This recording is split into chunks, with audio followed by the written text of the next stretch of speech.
major challenges of being a business owner is constantly feeling like you're putting out fires instead of moving the business ahead.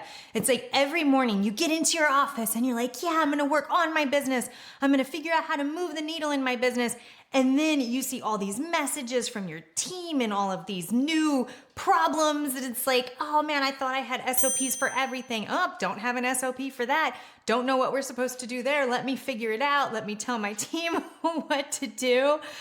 Oh, and it just feels like you just can't ever get into the moving the business forward. It just ends up being a grind. You feel like you have a job. Ugh. And it can really feel like that for the first couple years. Sometimes it can feel like that for a decade. Let's be real. I have 3 things I want to share with you that I do to free up my time so that I can work on the business. And no, none of these 3 things is hiring a virtual assistant, even though that is what I do, and I do recommend that, and I am your girl. Feel free to book with me to talk about brainstorming how to hire a virtual assistant.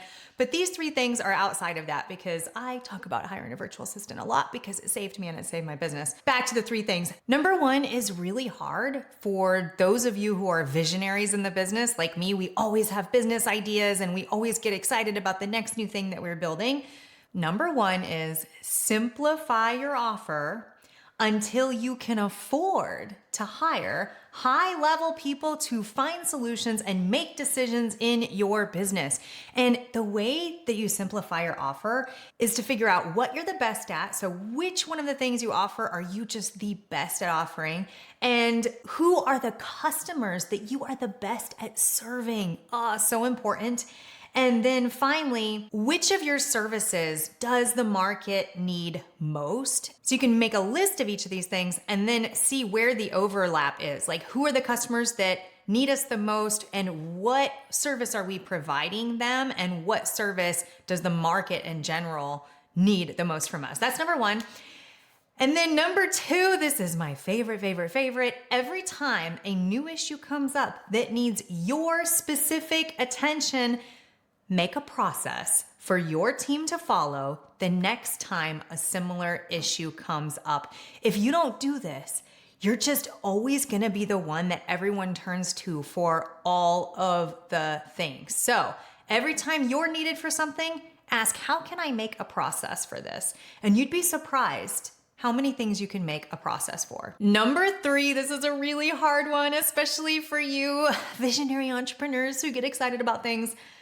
Say no to everything else until your business can afford to hire those high-level people to replace you in the roles that you and your specialness are not needed. And by say no to everything else, I mean say no to the commitments that don't move your business forward, say no to the clients and the projects and all of the things that are not focused on number 1, what you do best, the customers you serve the best, and what the market needs the most from you.